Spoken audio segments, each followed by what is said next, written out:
My grandpa left me his mountain lodge worth $2,200,000. The parents who disowned me at 17 showed up to the will reading, smiling. We'll turn it into a family business. But when the judge reached the final clause, everyone in the room gasped and their smiles instantly shattered. I, 32M, stood outside the law office, staring at the brass nameplate that gleamed in the afternoon sun. My hands were shaking, not from the cold December air, but from the weight of everything this moment represented. My grandfather had died 3 weeks ago, and I'd cried alone in my apartment, unable to attend the funeral because nobody had bothered to tell me it was happening. I'd found out through a random Facebook post from a distant cousin. The receptionist led me to a conference room where the air felt thick with expectation. I walked in and saw them immediately. My mother sat perfectly poised in a navy dress suit, her hair styled the way she'd always kept it, immaculate and controlled. My father was beside her, wearing the same superiority he'd carried my entire childhood. My younger brother lounged in his chair, scrolling through his phone with the casual indifference of someone who'd never been told no. My aunt and uncle sat across from them, whispering to each other with barely concealed excitement. Nobody acknowledged me when I entered. My mother's eyes slid over me like I was part of the furniture, and my father didn't even look up from the documents he was pretending to review. 15 years of silence crystallized in that moment. 15 years since they'd thrown me out for refusing to give up my college fund to bail out my brother's failed business venture. 15 years since my father told me I was no longer his son because I wouldn't fall in line with their plans for my life. But my grandfather had been different.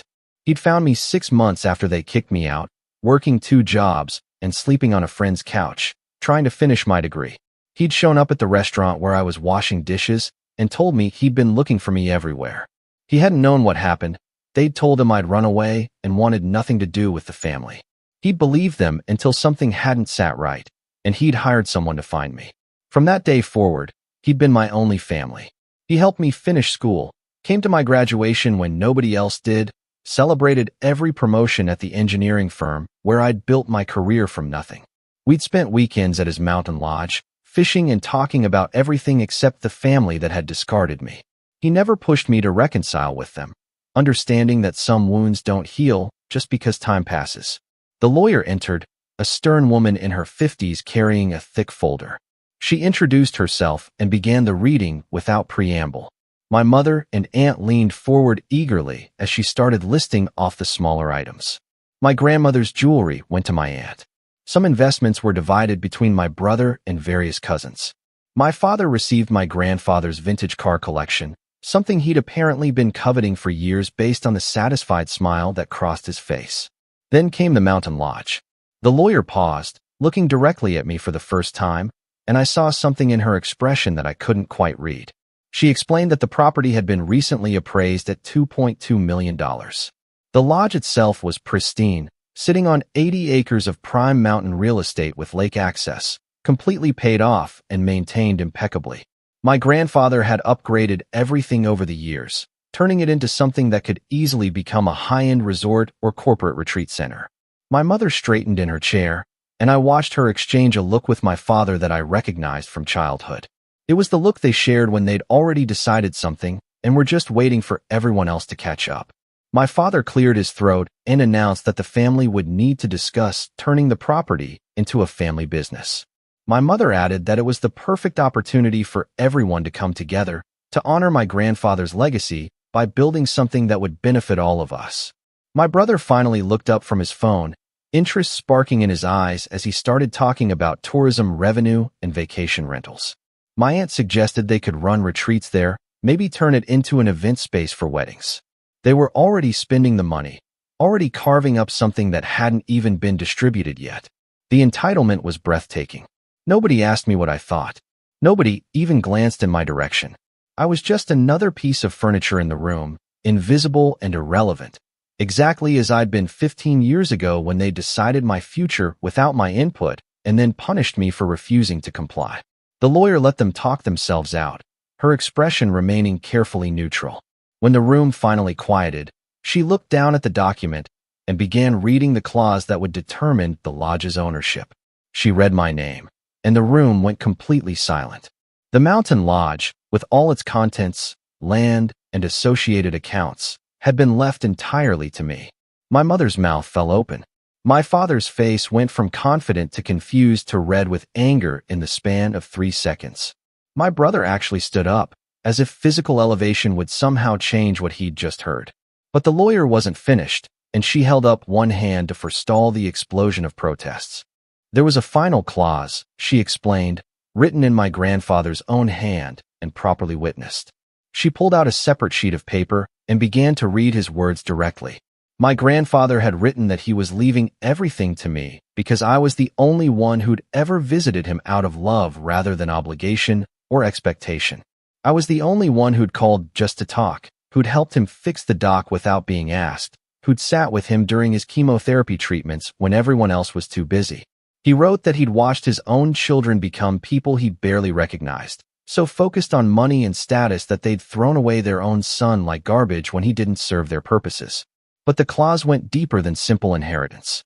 My grandfather had included a specific provision that if any family member contested the will or attempted to claim the property through legal means, I was authorized to release a collection of documents he'd compiled over the past 15 years. The lawyer produced a sealed envelope, noting that its contents included detailed financial records, communications, and evidence that my family had kept from me for years.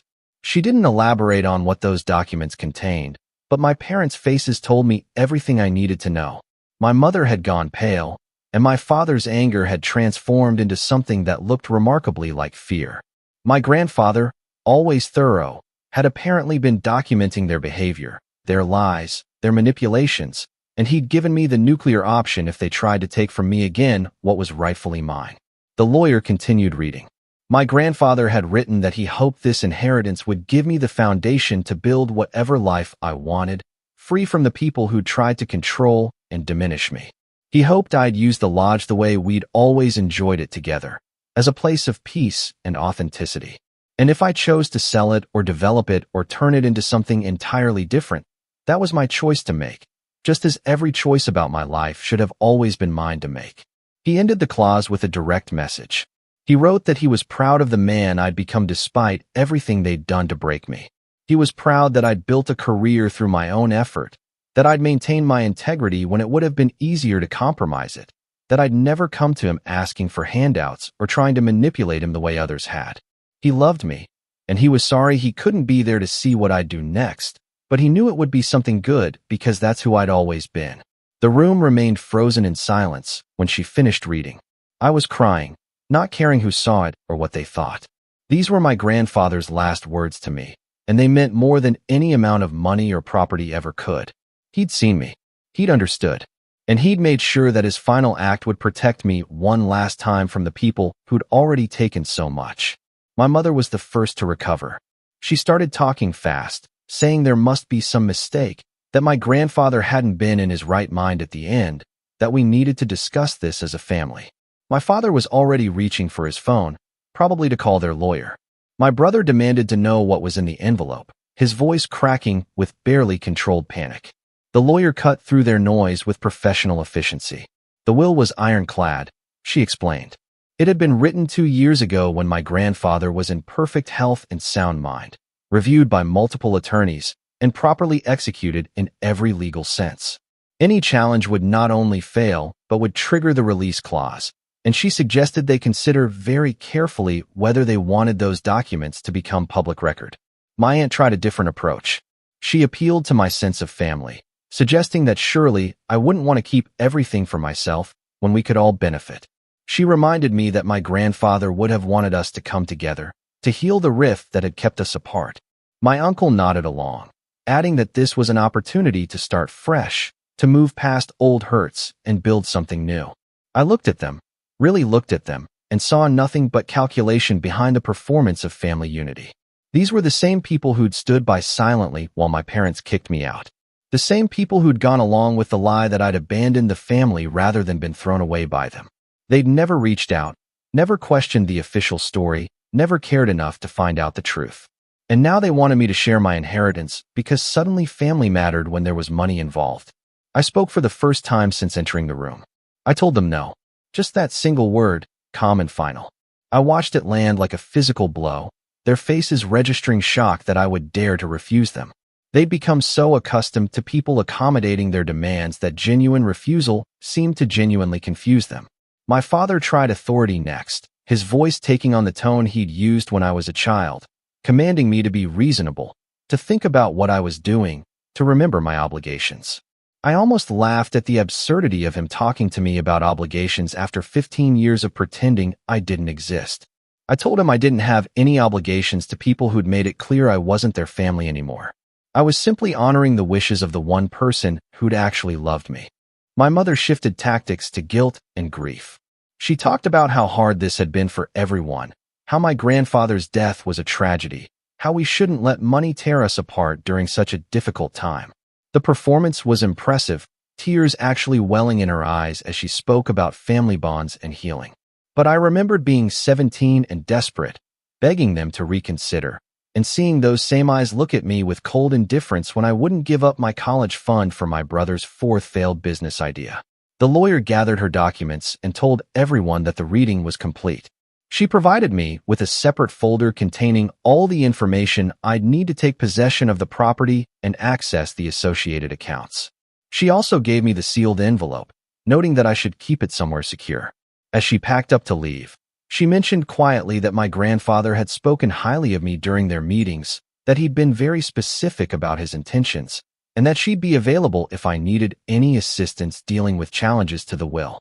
My family didn't leave immediately.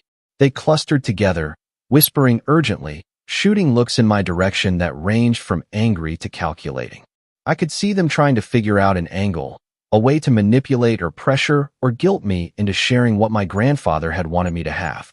My brother approached, trying for a casual tone as he suggested we grab coffee and talk about this like adults. I declined and walked toward the exit.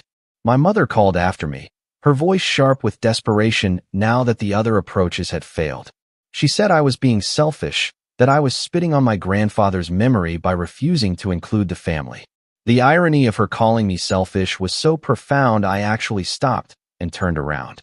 I asked her if she remembered what she'd said to me the last time we spoke, the day she told me to pack my things and get out. She'd said I was selfish for putting my education ahead of family, that I was ungrateful for not helping my brother when he needed me, that if I walked out that door, I was choosing to be alone. She stared at me, and I could see her trying to recalibrate, to find some response that would give her back control of the narrative. I told her she'd been right about one thing. I had chosen to be alone rather than let them bleed me dry like they'd tried to do to my grandfather for years. And that choice had led me to build a life I was proud of, to become someone my grandfather respected enough to trust with his legacy. I told her I was grateful for that lesson, even if she hadn't intended to teach it.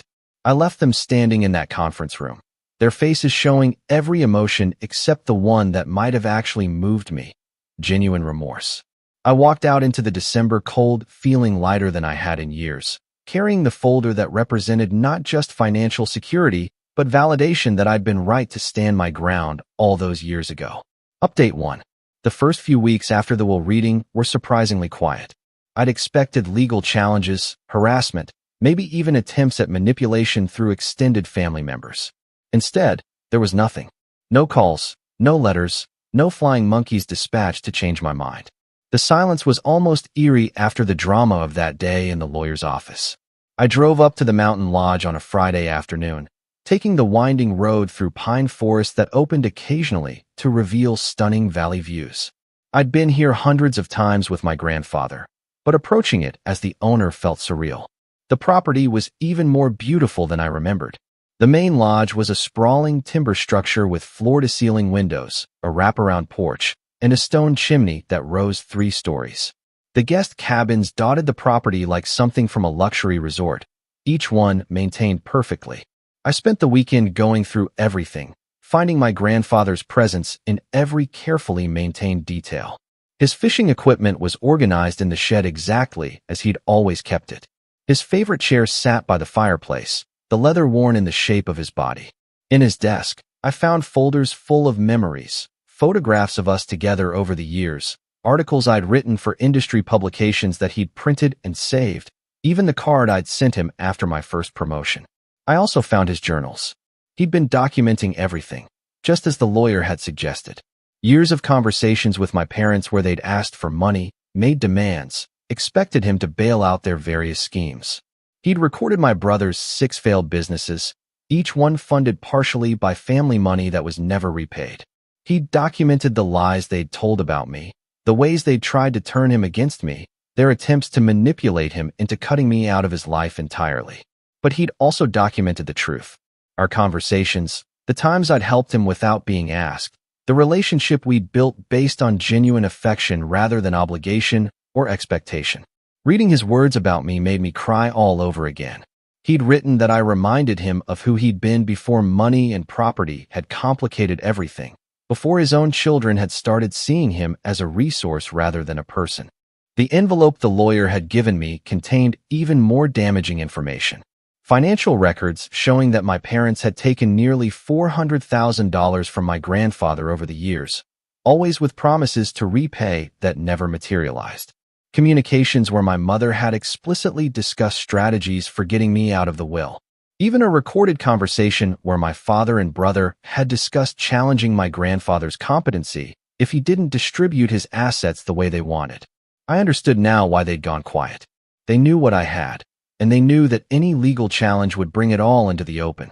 The fear on their faces during the will reading made sense. My grandfather hadn't just protected my inheritance. He'd created a deterrent so powerful that even their greed couldn't overcome their desire to keep their reputations intact. I spent 3 months deciding what to do with the property. I considered keeping it as is, using it as my grandfather, and I had used it. I thought about developing it into the resort my family had envisioned, proving I could build something successful from what he'd given me. I even entertained the idea of selling it and using the money for something entirely different. In the end, I chose a path that felt true to both my grandfather's values and my own vision. I turned the property into a retreat center for young people aging out of foster care. The main lodge became a skills training center where we taught practical life skills, financial literacy, and career development. The guest cabins housed participants in our 3-month program. We brought in counselors, mentors, and professionals from various industries to help kids who'd been discarded by the system build foundations for their futures. I named it after my grandfather, and I poured not just his money but my own time and energy into making it something that would have made him proud. We launched 6 months ago, and we've already helped 43 young people transition into independence. Some went on to college, others to trade schools or entry-level positions we helped them secure. Every single one left with more support and resources than I'd had when my family threw me away. Update 2. The news about the retreat center spread through local media, then picked up regionally when a human interest story highlighted one of our success stories. A young woman who'd aged out of foster care at 18, spent 2 years homeless, and came through our program had just been accepted to nursing school with a full scholarship. The reporter mentioned the property's value and my family connection, apparently finding it noteworthy that someone would convert a multi-million-dollar property into a nonprofit instead of maximizing its profit potential. That's when my family came back. My mother called first, her voice warm and congratulatory in a way that immediately set off alarm bells. She told me she'd seen the news coverage and was so proud of what I'd accomplished. She said my grandfather would have loved what I was doing with the property. She suggested we should get together for dinner, just to catch up, to bridge the gap that had grown between us. I declined politely.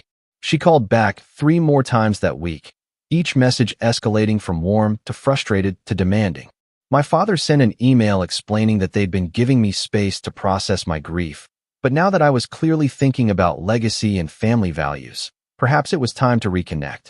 My brother showed up at the retreat center unannounced, trying to push his way past our security to talk to me about an opportunity he wanted to discuss. My aunt and uncle took a different approach. They made a substantial donation to the retreat center, then showed up to volunteer, clearly expecting that this would obligate me to engage with them. When I had our administrator thank them for the donation and politely decline their volunteer application, my aunt sent a long letter about forgiveness and family healing, suggesting that I was being petty and vindictive by excluding them from my life. The truth they couldn't accept was simpler than vindictiveness. I'd built something beautiful from what my grandfather left me, and I had no intention of allowing the people who tried to tear me down to claim any part of it. They wanted association with success they hadn't contributed to, credit for generosity they'd never shown, and rehabilitation of reputations they'd earned through their own choices. I didn't need their approval, their involvement, or their performance of family unity. The young people who came through our program became my family in ways that mattered more than blood. I watched kids who'd been abandoned by every system designed to protect them learn to trust again, to believe in their own potential, to build futures they'd been told they didn't deserve. That meant more to me than any reconciliation with people who only valued me now that I had something they wanted to be associated with. My grandfather's final gift wasn't just the property or the money. It was the validation that I'd been right to protect myself, the confirmation that genuine relationships matter more than obligatory ones, and the freedom to build something meaningful without interference from people who'd proven they couldn't be trusted with my well-being. Every kid who walks through our doors and finds a chance they thought they'd never have is proof that he chose right, that I chose right, and that some wounds don't need to heal if the scar tissue is stronger than what came before.